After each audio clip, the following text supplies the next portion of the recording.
கிருஷ்ணருக்கு எதிராக அனைத்து காரியங்களையும் செய்த சகுனி. கிருஷ்ணரை தோற்கடிப்பது எப்படி என ஒவ்வொரு நொடியும் யோசித்த சகுனி. எப்படி சிறந்த கிருஷ்ண பக்தனானார்? அவருக்கு முதல் மரியாதை அளிக்க காரணம் என்ன? அதை அறிய இந்த வீடியோவை கடைசி வரைக்கும் பாருங்க. வணக்கம் நண்பர்களே, வெல்கம் டு அவர் சேனல். மாபெரும் குருட்சேத்திர போர் நடந்து முடிஞ்சது. பல உயிர்கள் அதில் பிரிஞ்சது. மாபெரும் ராஜ்யமான அஸ்தினாபுரம் பாண்டவர்கள் பொறுப்புல வந்தது. அதுக்கு பிறகு போர்ல இறந்த வீரர்களுக்காக ஒரு யாகம் நடத்த முடிவு செஞ்சு அதுக்கான ஏற்பாடுகளும் நடந்து முடிஞ்சது. அஸ்தினாபுர அரண்மனையில யாகத்திற்காக அனைவரும் கூடியிருந்தாங்க. கிருஷ்ணரும் வந்தாரு. தர்மன் அவரை வரவேற்று அமர வச்சு யாகத்தை தொடங்கலாமான்னு கேட்டாரு.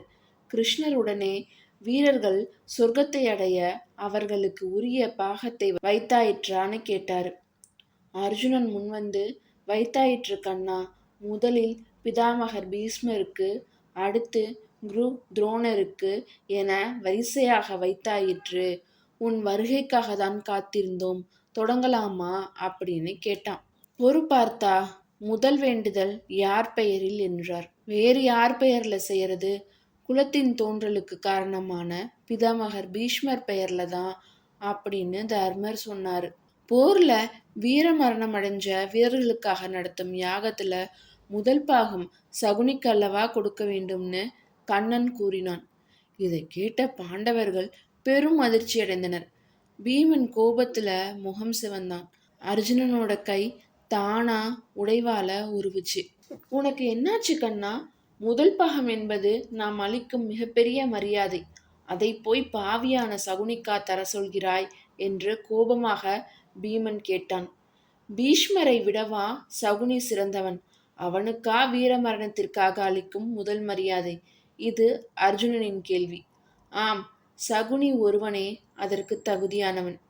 வீர மரணம் என்பது போர்க்களத்தில் எதிரியுடன் நேருக்கு நேர் நின்று போர் செய்து உயிர் விடுதல் அல்ல.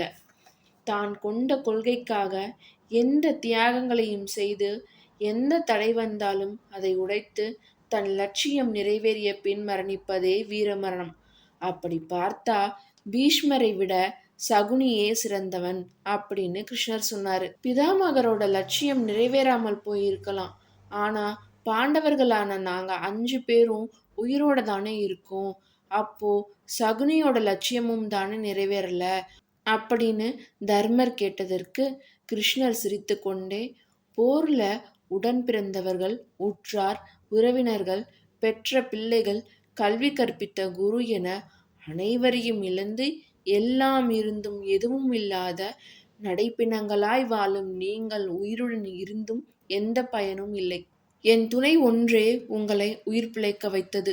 உங்கள் வாரிசுகளை அளித்த பின்னுமா சகுனியின் ஆசை நிறைவேறவில்லை என்று நினைக்கிறீர்கள் என்ற கிருஷ்ணரின் சரமாரியான கேள்விகளில் பாண்டவர்கள் தலை குனிந்தனர். இருப்பினும் சகுனியின் லட்சியம் எங்களை அழிப்பதை விட துரியோதனனை வெற்றி பெற வைப்பதுதானே. அது நிறைவேறவில்லையே. கௌரவர்கள் 100 பேரும் போரில் கொல்லப்பட்டனரே. அப்போது சகுனியின் ஆசை லட்சியம் நிறைவேறவில்லையே என அர்ஜுனன் கேட்டதற்கு மௌனமாக சிரித்த கண்ணன், யார் சொன்னது சகுனியின் லட்சியம் உங்களை கொல்வது என்று? அவன் எதை நினைத்து தன் சூழ்ச்சி வாழ்க்கையை ஆரம்பித்தானோ அதை முடித்தே சென்றான். அவன் விருப்பம் உங்களை கொல்வது அல்ல, உங்கள் குலத்தை வேரோடு அழிப்பதுதான். ஒரு புறம் நீங்கள் 5, மறுபுறம் அவர்கள் 100 பேர். ஆகையால் அவன் பலம் வாய்ந்த அணியான கௌரவர்களுடன் இணைந்து உங்களை அழிப்பதாக கூறி உங்கள் மூலம் அவர்களை அழித்து அவர்கள் மூலம் உங்களை நடைப்பிணங்களாக மாற்றி உங்கள் குலத்தை அழித்தே சென்றான். அவன் லட்சியம் நிறைவேறியது என்றான் கண்ணன். அவ்வளவு நேரமும் அமைதியாக இருந்த திருதராஷ்டிரன் இப்போது, என்ன கிருஷ்ணா கூறுகிறாய்? சகுனியின் எண்ணம் கௌரவர்களை அழிப்பதா? பாம்பிற்கு பால் வார்த்து வளர்த்து விட்டேனா என கோபத்தில் கொந்தளித்தார்.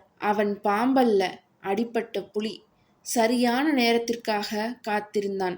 அமைந்ததும் அதை பயன்படுத்தி கொண்டான். என் மனைவியின் தம்பி என்று அவனை நம்பியதற்கு அந்த துரோகி என் பிள்ளைகளை நல்லவன் போல் நடித்து திட்டமிட்டு கொன்றுவிட்டான். பாவி என்று கூறினார். இங்கிருக்கும் உங்களை எல்லாம் விட நல்லவன்தான் சகுனி என்று கண்ணன் கூறினான். உங்கள் பிள்ளை துரியோதனனை கொன்றதற்காக பீமனை கொல்ல நினைத்த நீங்கள் நல்லவரென்றால், அபிமன்யுவை கொன்றதற்காக ஜெயத்ரதனை கொன்ற அர்ஜுனன் நல்லவன் என்றால், திரௌபதியின் சபதம் நிறைவேற்ற துரியனை கொன்ற பீமன் நல்லவன் என்றால், தன் ஒட்டுமொத்த குடும்பமும் தன் கண்முன்னே உண்ண உணவும் அருந்த நீருமின்றி துடிதுடித்து இறந்ததை பார்த்து அதற்கு காரணமான உங்களை, உங்கள் குலத்தை வேரோடு அழிக்க நினைத்த சகுனியும் நல்லவன்தான் என்றான் கண்ணன்.